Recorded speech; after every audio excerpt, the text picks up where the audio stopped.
Super exclusive చూస్తున్నాం. తిరుమల నకిలీ నెయ్యి వ్యవహారంలో వెలుగులోకి మరికొన్ని నిజాలు బయటకు వచ్చాయి. అది అసలు నెయ్యే కాదని సుప్రీంకోర్టు ఏర్పాటు చేసిన సిట్ తేల్చేసింది. పామాయిల్ రసాయనాలతో నకిలీ నెయ్యి తయారు చేసినట్టుగా నిర్ధారించింది. ఏఆర్ డైరీ, వైష్ణవి డైరీలను ముందు పెట్టి బోలేబాబా డైరీ కథ నడిపారని విచారణలో తేల్చారు. బోలేబాబా డైరీ రైతుల నుంచి పాలు సేకరించలేదని విచారణలు తెలిపారు. సహా నిందితులను, సాక్షులను భయపెడుతున్నారంటూ హైకోర్టుకు సిట్ తెలిపింది. సాక్షిగా ఉన్న సంజీవ్ జైన్ ను తిరుపతి ఎయిర్పోర్ట్ కు రాగానే దాడి చేసినట్లు సిట్ గుర్తించింది. నెయ్యి బాగోతాన్ని వాట్సాప్ చాటింగ్ బయటపెట్టింది. తిరుమల నకిలీ నెయ్యి వ్యవహారంలో వెలుగులోకి మరికొన్ని నిజాలు బయటకు వచ్చాయి. అది అసలు నెయ్యే కాదని సుప్రీంకోర్టు ఏర్పాటు చేసిన సిట్ తేల్చేసింది. పూర్తి సమాచారాన్ని తిరుమల నుంచి మా కరెస్పాండెంట్ సునీల్ అందిస్తారు. సునీల్. రైట్ శ్రీదేవి, మొత్తం మీద ఏదైతే తిరుమల శ్రీవారి లడ్డు కల్తీ నెయ్యి వివాదానికి సంబంధించి విస్తుపోయే నిజాలు బయటపడుతున్న పరిస్థితి అయితే ఉంది. అంటే ఏదైతే తిరుమల శ్రీవారి లడ్డూలో కలిచేటువంటి నెయ్యి పూర్తిగా నెయ్యే కాదని తెలిసిన పరిస్థితి అయితే ఉంది. ఎందుకంటే పామాయిల్ రసాయనాలతో కలిపినటువంటి నెయ్యిని తయారు చేశారని చెప్పి బోలేబాబా డైరీ వాళ్ళు ఇదంతా చేసినట్లయితే సిబిఐ అయితే గుర్తించినట్లు తెలుస్తుంది. ఎందుకంటే గతంలో ఏదైతే బోలేబాబా డైరీ నుంచి టీటీడీ నెయ్యి కొనుగోలు చేసేది, అప్పుడు నెయ్యి సరిగా లేదని చెప్పేసి నెయ్యిని వెనక్కి పంపిన పరిస్థితి అయితే ఉంది. వాళ్ళని పూర్తిగా రద్దు చేసిన పరిస్థితి. ఆ నేపథ్యంలోనే ఇటు ఏఆర్ డైరీ, వైష్ణవి డైరీని ముందుగా చూపించి బోలేబాబా డైరీ ఇక్కడ నెయ్యి సరఫరా చేసిన తెలుస్తుంది. ఆ బోలేబాబా డైరీకి సంబంధించి చూసినట్టయితే ఎప్పుడు వాళ్ళు ఇంతవరకు పాలు అసలు సేకరించలేదని చెప్పేసి తెలిసిన పరిస్థితి ఉంది. విచారణలో ప్రధానంగా ఏదైతే వాళ్ళు అంటే అక్కడ బోలేబాబా డైరీకి సమీపంలో ఉన్నటువంటి రైతుల నుంచి ఎవరే కానీ పాలు కొనుగోలు చేసినట్లు కూడా తెలియని పరిస్థితి ఇక్కడ కనపడుతుంది. అంటే పూర్తిగా పాలు వాళ్ళు కొనుగోలు చేయకుండా కేవలం పామాయిల్ రసాయనాలతో తయారు చేసినటువంటి నెయ్యినే ఇటు ఏఆర్ డైరీ, వైష్ణవి డైరీ ద్వారా తిరుమలకైతే పంపినట్టయితే తెలుస్తుంది. దీనికి సంబంధించి ఇప్పటికే ఏఆర్ డైరీకి సంబంధించినటువంటి రాజశేఖర్ కావచ్చు, అపూర్వ చౌడ అంటే వైష్ణవి డైరీకి సంబంధించినటువంటి అపూర్వ చౌడ, ఏదైతే బోలేబాబా డైరీకి సంబంధించిన ఈ ఇద్దరు నిందితులు అంటే ఈ నలుగురు నిందితులు ప్రధానంగా సాక్షులను అయితే భారీగా భయపెడుతున్న పరిస్థితి అయితే ఉందని చెప్పొచ్చు.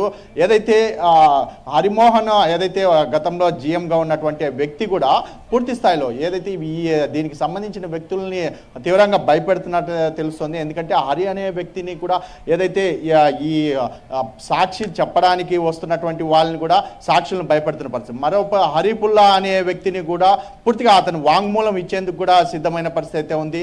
అతని పేరు మీద కూడా హైకోర్టులో వ్యాజ్యం వేశారు తెలియకుండా. అతను నేరుగా హైకోర్టు రిజిస్ట్రార్కి అయితే మెయిల్ ద్వారా ఫిర్యాదు చేసిన పరిస్థితి అయితే ఉంది. అంటే ముఖ్యంగా ఏదైతే సాక్షులను భయపెడుతున్నటువంటి ఈ వ్యక్తులకి దయచేసి బెయిల్ ఇవ్వద్దు, ఈ బెయిల్ ఇస్తే ఖచ్చితంగా వాళ్ళు పూర్తిగా ఈ కేసును తారుమారు చేసే అవకాశం ఉందని చెప్పేసి సిబిఐ తెలిపిన నేపథ్యంలో కోర్టు కేసు 17 వాయిదా వేసిన పరిస్థితి అయితే ఉంది. అంటే ప్రధానంగా చూసుకున్నట్టయితే ఈ నెయ్యికి సంబంధించి చూసుకున్నట్టయితే తరచూ ఏదో ఒకటి బయటపడుతున్న పరిస్థితి. అంటే A3, A5గా ఉన్నటువంటి వాళ్ళు తీవ్రంగా బెదిరిస్తున్నారని, ఇప్పటికే సాక్షులకు సంబంధించి చాలా భయపడుతున్నారని చెప్పేసి తెలిసిన పరిస్థితి అయితే ఉంది. ఏదైతే బోలేబాబా డైరీకి చెందిన వ్యక్తి అయితే గత నెల అంటే ఏప్రిల్ నెల 7వ తేదీ తిరుపతికి చేరుకున్నారో ఆ సమయంలోనే అతన్ని అక్కడి నుంచి తీసుకెళ్లి నేరుగా చెన్నై ఎయిర్పోర్ట్కి తీసుకెళ్లిన తర్వాత అతన్ని బలవంతంగా ఢిల్లీకి పంపించిన పరిస్థితి అయితే ఉంది. అంటే ముఖ్యంగా ఏదైతే సాక్షుల్ని అంటే పూర్తిగా ఇప్పటికే కొంతమంది సాక్షులు